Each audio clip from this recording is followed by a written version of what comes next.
Hey, everybody. Welcome back to another Paranormal Exploring podcast, video, vlog, whatever, wherever you're watching this or listening to it. We've been trying to make these little catch-ups between Tammy Schuster and I, something you can watch on YouTube or something that you can just listen to through Spotify or wherever you get your podcasts. So I know we can't exactly do that with the actual videos that we're doing with the ghost hunting because it wouldn't make a whole lot of sense just to listen to those. But this actually works across all platforms. So Psychic Medium Tammy Schuster, how's it going? Good. You're not impersonating anybody today, are you? No, not today. If you guys haven't heard, and actually this is a good opportunity to bring this up for everybody following us on the YouTube channel, her Facebook page, the one that you most likely have already liked, if you liked her page more than a month ago, you're going to need to go back, search her name, because Facebook took you down. They said you were impersonating somebody when, in fact, somebody was actually impersonating you. They took me down. They deleted me. They took all my videos away. They took everything away. Yeah, so if you just, it's just Psychic Medium Tammy Schuster. If they search you, it should pop up again, right? Like the new one? It should. Or, Angels Awakenings Afterlife is they'll find me, hopefully. Yeah, let me see what the link is. Just don't follow the Tammy Schuster that has a picture of a guy on it. That's not the one you want. As you can see, Psychic Medium Tammy Schuster is not a 20-year-old male, because he looks like he's probably about 20 years old. And I'm looking it up, and the actual link is facebook.com/Angel Awakenings Afterlife. So that's the one that you guys want, and you'll see her logo at the top on the cover, and then her picture. It's one of these. There it is. Yeah. So anyway, also, before we get going, there's a new project that I started under the What's a Josh brand that if you guys want some music to listen to while you're working out, while you're trying to keep yourself pumped up, it's 90s and 2K music. It's called lifepumpmusic.com. And what that is, it's more than a stream. It's also going to be like upbeat and positive blogs and stuff on that website as well. So brand new project from the What's a Josh brand. And it's pretty cool. I've been jamming to it. And I know you're training for like a half marathon, aren't you?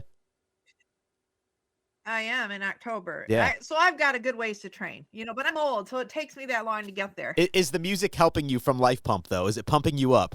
Yeah, good. At 58, it's hard to get pumped up and going, but yeah, I just kind of creep along.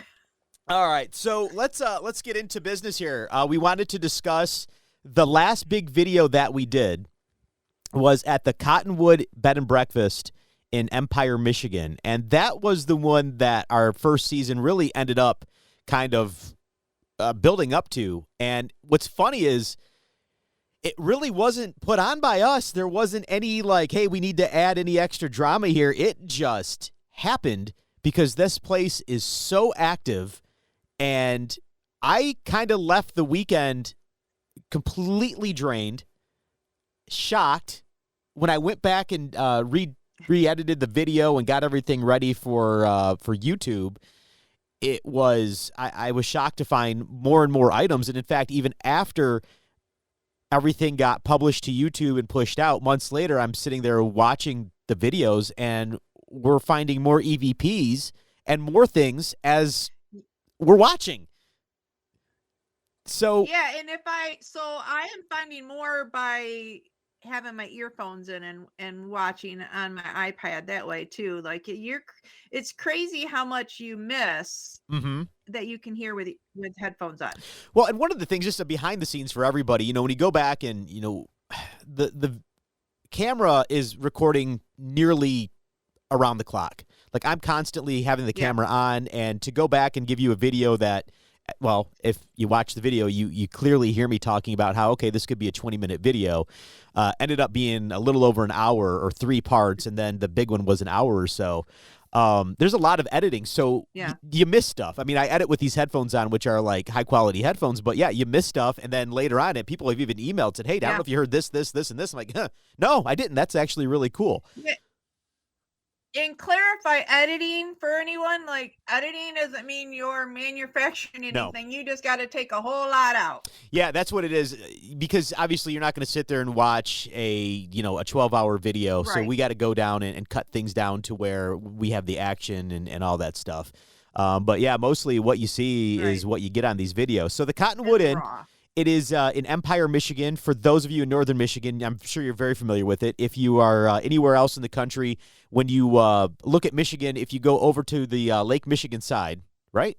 That is Lake Michigan. Yeah. Yeah. Sleeping Bear Dunes. Yep. Beautiful. Sleeping Bear sand dunes are a stone's throw away, if that, from this place. And if Yep. you get a chance, it's a great Yeah. place to stay. I know that we said there's a lot of activity. It is a really cool house to stay in. I mean, and the people that came with us, It's like, oh, go ahead. it's one of my most favorite place. Yeah. I love it.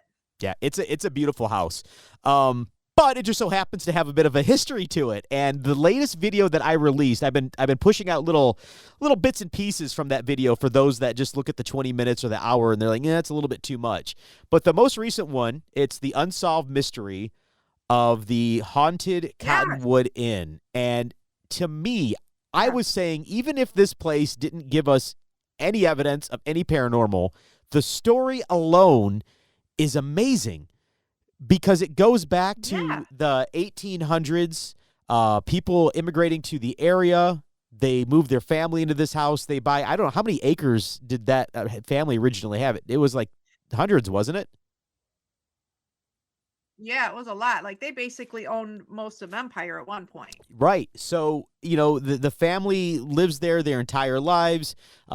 Three of the at one point they were children. They ended up being grown men. Stayed in the house. Two of them died in the house. The other one went missing. And the rumors are that the two brothers that eventually died in the house had something to do with the other missing brother. And you hear us talk about Sievert Rowan. That's what the mystery is all around. Yes. There wasn't much of a mystery to what killed the two other brothers. It seemed to be something more medical. No. But Sievert, they never found him. And they found them together. Yeah. No. So when you watch that video, it gives you the full story of the Cottonwood Inn, and you've actually investigated multiple times prior to this video. Do you want to kind of tell what you found and how that happened? Well, so and we actually caught some creepy voices. So on one of the investigations that I was with a couple sisters who do the Haunted Travels of Michigan, paranormal books. And it was just us three women in the house. And I think this kind of creeped you out when you listened to the audio of this, why we were doing investigations too. And so we were doing an EVP session and I was doing mine and I was telling them because the K2 was going crazy. I'm like, Siefert's here. And then they'll ask, is this Siefert? And then you heard the yes on the audio. Like, so he was answering them in real time when I was talking to him. And I'm like, he just wants to be found. And they asked him, do you just want to be found? And he says, yes. And then clear as day, when we asked what happened to him, and the name of the brothers, which we've talked about a lot, was Ben and Andy. Those are the two other brothers that is rumored to have something to do with Siefert. But when we asked him on the audio, you could hear him say, Ben beat me. It was either Ben beat me or Ben hit me, but you could hear Ben plain as day. So to have the name of the one specific brother, and that was the one too that Dave talked about. I brought Siefert back, and Ben was the one that seemed to be the angry, and Andy was, the school teacher, the more calm, the whatever. But to have that, and we caught a lot of things at night, being in the one bedroom and having the door shut, we could see shadows walking down the hallway, and it was just the three of us, and there was not the banging that we got. Oh my gosh, we didn't have the banging that we had that night that shook the whole floor. We didn't have any of that. That was just so crazy. Right. Because that shook our feet that night. You can actually hear that. But in the when we're sitting out there, you can hear the glass and the dishes making that rattling noise as if a bomb went off downstairs. That was nuts. Yeah. And then to be downstairs the next day and realize it was coming from the basement door at the other end of the basement. So that theory is, it's an unsolved mystery for sure. Yeah. I mean, there's so many theories that either he's in the cistern or buried in the basement or whatever, but they had the huge search party, never found him, not one trace of him at all. Yeah, and if you actually go back and watch the last video that we put up, you'll see that interview with Dave. He is the guy that runs the museum there in Empire. They've got for such a small town, he's put together an amazing Oh my museum. gosh. And he was able to answer all of our questions. He was the one that, I mean, directly tied to all the events of the mystery because, not only did he witness things with the brothers, he's the one that actually found the other two brothers in the house, was part of the team Yes. that had to go in and Yes. inventory everything, and he documented everything Yep. beautifully. And if you get a chance to watch that video, and if you live in northern Michigan or if you vacation up there, you got to stop by the Empire Museum because the work he's done. Oh yeah, I've never seen a museum like this. It is amazing. And I love the way he describes seeing Ben. Like, Andy was just dead in the bed, but Ben was, he talks about him leaning up, staring at this eagle, like with this petrified look, like he was meeting his maker. And my theory is Seifert was just standing right there. I think that look of fear was him coming face to face with him. Yeah, so that's my theory. That's the backstory of the house and whatnot. Eventually, over the years, after it was auctioned off, it was eventually turned into the bed and breakfast. I think it was a bed and breakfast before the current owners had it, and then they've done a beautiful job maintaining it, keeping it up. And again, it's available to rent out when you're going to northern Michigan. So now we enter into more of the paranormal things. When we got there, so we had people with us. I had people with me, and the people with me stayed out in another building. So it was only me, you, and Dawn inside. And for a while, we had, Holly, the owner, and her husband came in a little bit, and then they went off and did their thing. But, we try to keep things tightened down between just three of us. So we are very clear that if we hear something or see something, it's not somebody that's in our group. We can honestly say it wasn't one of the three of us. We never really left each other. Right. We never left each other. Like when we were outside, we were all outside, other than we got outside and someone had turned the light back on in the house and Dawn and I had to go back in and shut the light off. Because by the time we got out after shutting the lights off to film outside, someone inside the house had turned that light on. And so we had to go back in and shut it off. But the two of us were together, but we never split. Yep, and that's one of those things, too, where we talk about behind-the-scenes stuff that gets cut out. I believe that was cut out because so many things happened that as we're setting up, just taking B-roll outside, so you see just the house at night and the full moon above it, and you hear the coyotes doing their thing. While we were doing that, things were happening in the house. And that's actually when we had the first big thing that we had found was when I had the other camera sitting in on that ledge while we were outside. And the first thing we had, when I played it back, you hear clicks, pops, and thumps. And I want to say you could hear it a little bit when I went back over it just on the device, but obviously when I plugged it in for bigger speakers, you could really hear it. And then that's where we caught some EVPs later on after everything was published out, watching it on the surround sound in the living room, and you're like, oh my gosh, you can hear voices. And it wasn't anything clear. It was just kind of conversations in the background. Yeah, I kind of felt like, because you had the camera like in the living room, I almost felt like people were in that kitchen just carrying on conversations, because you could hear it, but you couldn't hear it.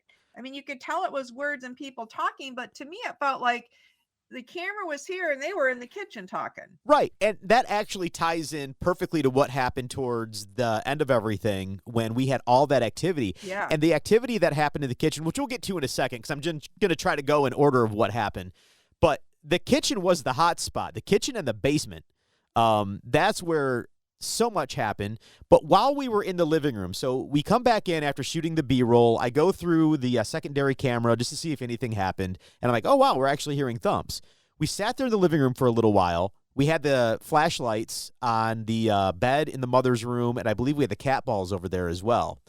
And I had set the camera up on the tripod between the kitchen and the living room so we could sit there and explain what's going on.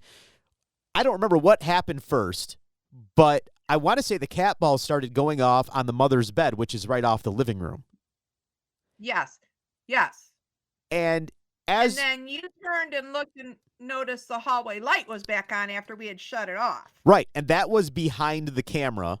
There's a little hallway that goes up Yes. to the stairs between the living room and the kitchen, and that was the light that had been kept going on and off.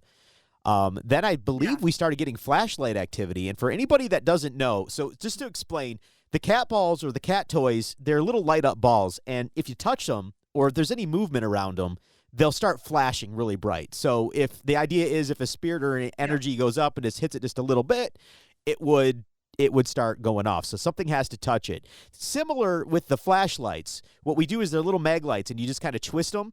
And you twist them just so they're barely off. That way, if there's an energy that wants to touch them or manipulate them, they don't have to do a whole lot. They can just kind of go up. And it's almost like a touch lamp, but not quite that sensitive. But it definitely takes some sort Yeah. of physical touch. And those started going off. And then Yes. we And the cat balls were laying on the bed on a comforter. So it's not like they were rolling or, I mean, they were just as soft as could be. So those had to been manipulated pretty good. Right, it's not like they could accidentally roll off an unlevel surface, or Yes. you could hit the table, and there's nobody laying in the bed or anything like that. Well, no, a live person laying in the bed. So as we're sitting there in the living room, we do the Estes method a little bit, which that's where you have the headphones on. Your headphones are plugged into a spirit box. The spirit box just goes through FM or AM frequencies.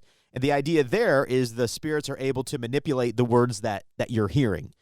And, sometimes it makes sense in the moment. Sometimes it doesn't. Sometimes those words actually tie into other things that might happen a little bit later on, which, when you look at the entire Estes method session between the multiple sessions we did, and the history of the house, things do actually start to line up when you hear the words like endorsement and money and things like that. In this family, Dave had said there was a lot of money that was found, and there were issues with the wills because Ben left everything to Andy. Andy left everything to Ben. Things weren't signed.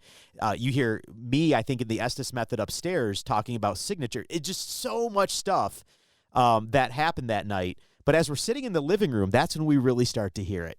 We hear the thumping. Yeah. And I'm sitting there. We feel the thumping. We feel it. We hear it.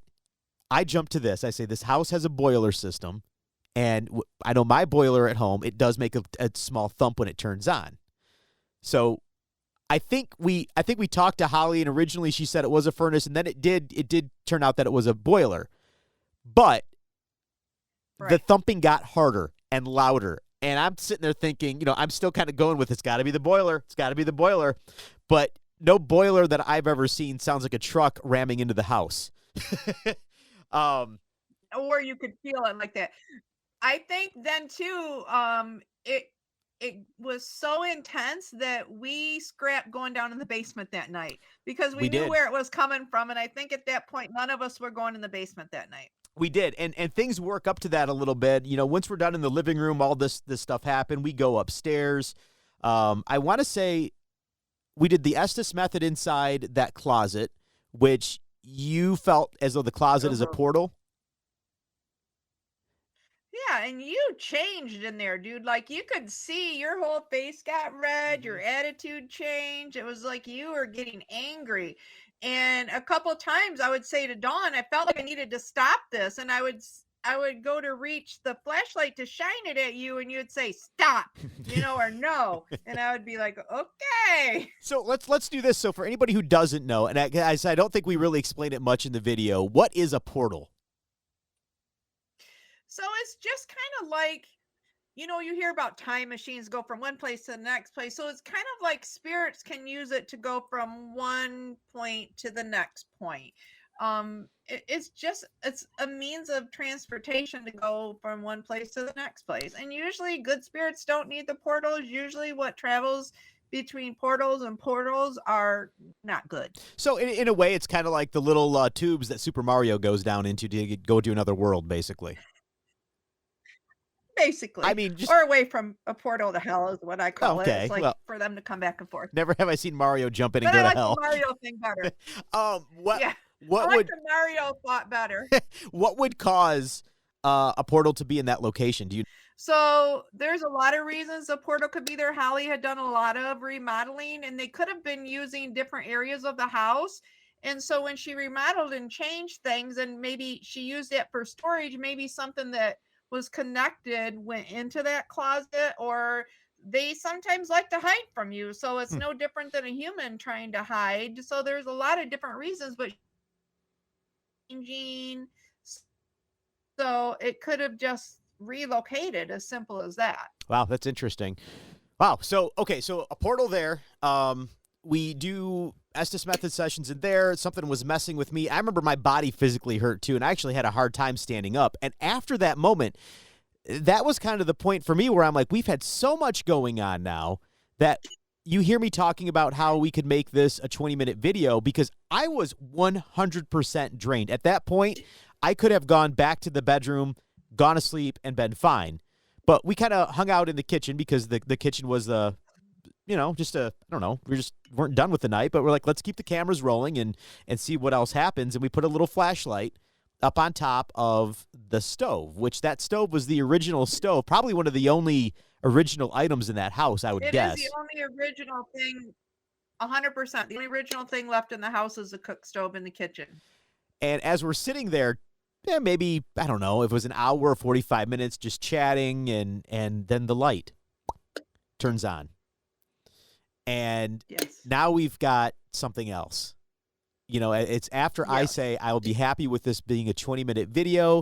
It doesn't have to be an hour. And it's like whoever was there said, oh, no, we're going to go a little bit longer. And then the pounding started. Yes. The pounding and then the light. The pounding and then the light. And it got cold. And yes. The temperature dropped.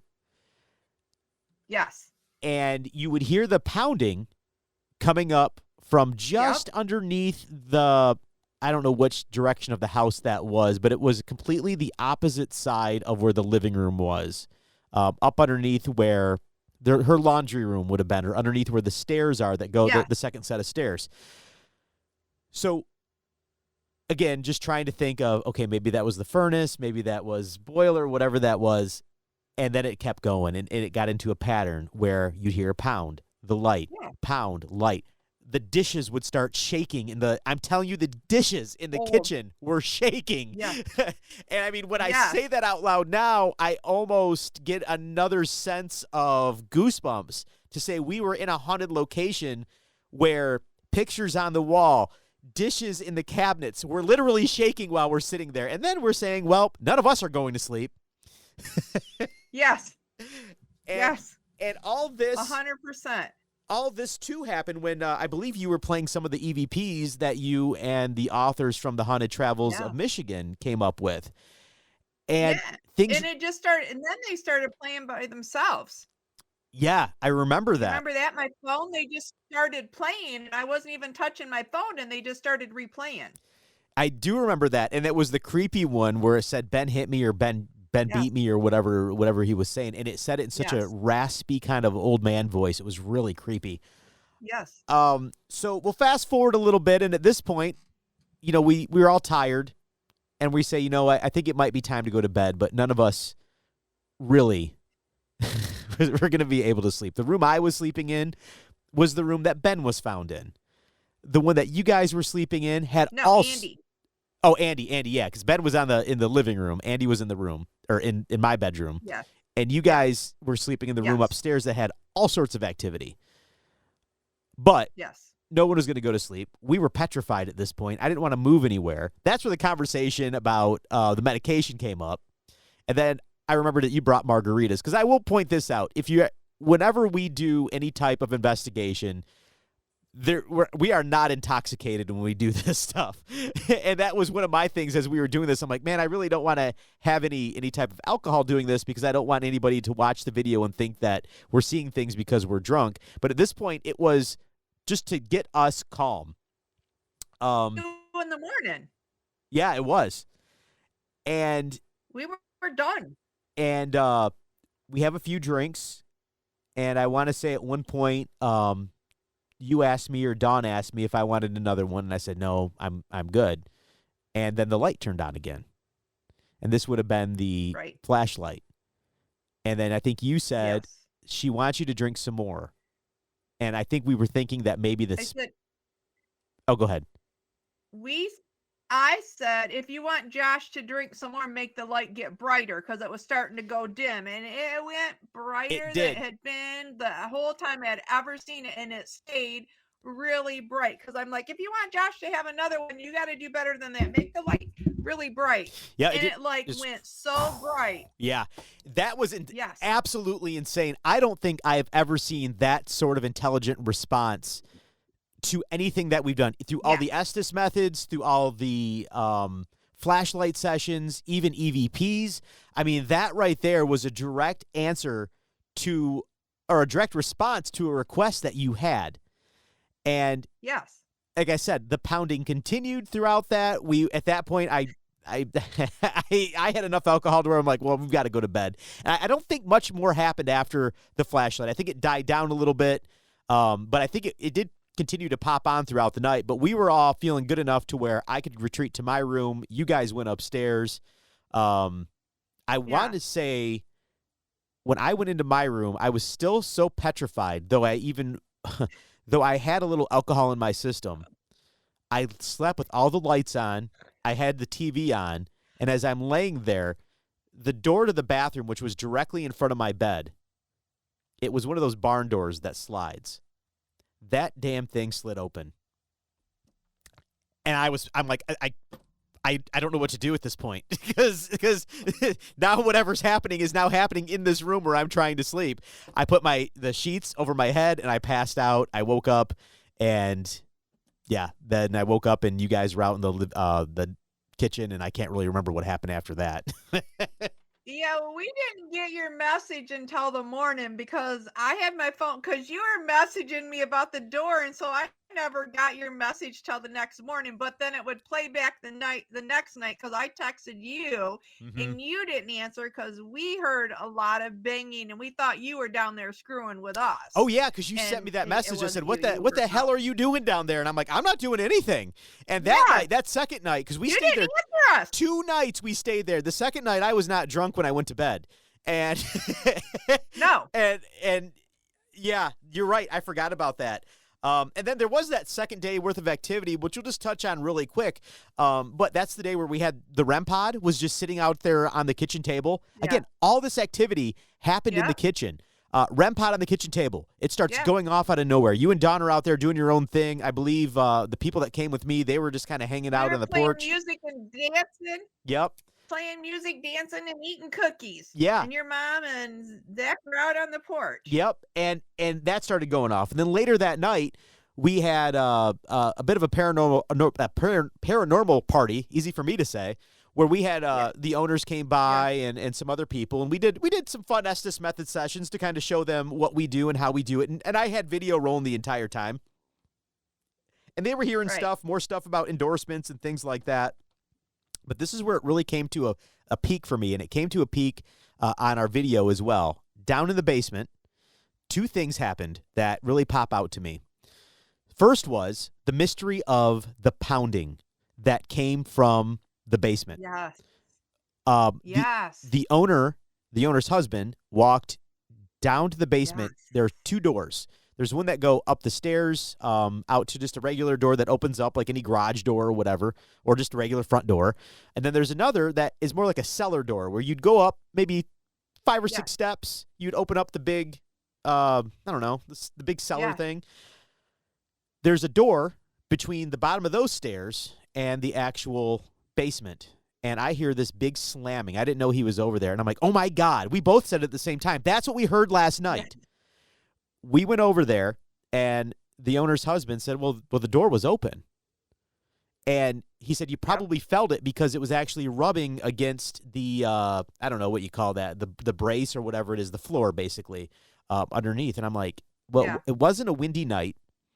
If that door is rubbing against any wood, it's not like it's going to easily swing shut and swing open. So I'm like, no, and it took a lot of pressure because of how it rubs. Like, you really had to have a lot of force to slam that door. Best case scenario I could think of is that there was like a homeless person living in the basement, which freaks me out even more, knowing that somebody else was down there. But then I'm thinking that doesn't make sense because why would they be in and out constantly throughout the night. And And that door to boot. They wouldn't have come in and out that door, like, I right. don't know. And they sure wouldn't have kept slamming the door to let us know, like, "Hey, I'm downstairs." Right. Well, and to say this, the other door, I don't think that was ever locked. So really, if you're wanting to go in and out, the other door would have been the way to do it. Right. Then Right. we move over to the Estes method. And you did it more as a demonstration for the people that were with us. But things got crazy. The words that you were saying indicated that And I don't remember. that somebody was assaulted and possibly accidentally killed and hidden. If you want to watch that, it's the last video in the series that we did with the Cottonwood where Tammy's down. Actually, I think I clipped that one too. I think I released that one as its own little thing, where I'm more like interrogating you, and you're coming back with, I can't remember the words that you were saying. More like, beat me, man, upstairs. At one point, you tell me to be quiet. The light. I had to see it. I don't remember. Yeah. We had a flashlight set off to the side. You really couldn't see it on the camera, but it does turn on and off. The cat balls start going off, and you start indicating that something happened that lines up with the rumors that we heard that maybe somebody got upset, somebody possibly did something they didn't mean to do, and then they hid what they did somewhere. And that's kind of where it all ends. I believe there was a theory through the night, maybe it was the night previous, where I think Holly, the owner, mentioned that another psychic had said that they felt like somebody was thrown down. A guest. A guest, yeah. A guest that could feel that was an empath Mm-hmm. in the basement. And maybe the noise that we heard was a body being thrown down that basement. Oh, maybe they were replaying it for us. Who knows? I look forward to hopefully going back to the Cottonwood and following up on some of because there's a lot of question marks at the end of this. It's still the whole thing with Seifert. Nobody knows where he is. Nobody knows what happened to him. The spirits, I believe, were trying to tell us, but I don't know. That's the big mystery. Really? Is that a book or a TV show or something hasn't been done on this mystery? Oh my gosh, that's the big, I was going to say, of all things, even if, and I go back to the very first thing I said in this recording, even if none of that paranormal stuff happened, the story alone in such a small town is an amazing story. So, we tried to share it as best as we can. Obviously, share the story if you guys can, because it's worth it, and read up on it a little bit. And if you get a chance, go see Dave at the museum, because he'll give you the story as well, and he'll tell you firsthand experience what he saw. And you got firsthand experience what we saw on the paranormal end. Just go to youtube.com/whatsajosh or paranormalexploring.com. And I don't know, anything else you want to throw in about our nights at the Cottonwood? No, just goes back to, I love it there. Mm-hmm. I mean, obviously we're there for a specific reason, so we're heightened and, we're looking for things. And so not everyone that comes there is going to be there looking for things, right. But I love it there. And it was really weird because I pulled up a few weeks after us girls had a girls weekend there, and I was alone there for like 2 hours before other people got there. And I kept hearing things and I'm like, okay, this is kind of creepy. Right. But I think, it is a beautiful place. I love it. It's one of my favorite places. Yep, and obviously just Google search them, and you'll be able to see the house yourself. And we've linked it up on the different videos that we did as well. So there you go. Psychic medium Tammy Schuster, thanks for coming on again today, and we'll look forward to getting some more videos going here shortly and seeing what else we find. It's going to be a fun summer, spring, fall, whatever. So yes. All right. And by the way, go to TammySchuster.com if you want to connect with Tammy. All right. That's all I got. Thanks for checking out the podcast, you guys. Again, if you want to check out the videos, youtube.com/whatsajosh. Just make sure you subscribe. By the way, I noticed we get a lot of views. If you haven't subscribed yet, the subscribers really help us out. So youtube.com/whatsajosh. If anything that you want to be notified on, just hit the little bell, hit subscribe, and then we'll make sure that you're notified every time a new video comes out. So until next time, stay safe and bye-bye.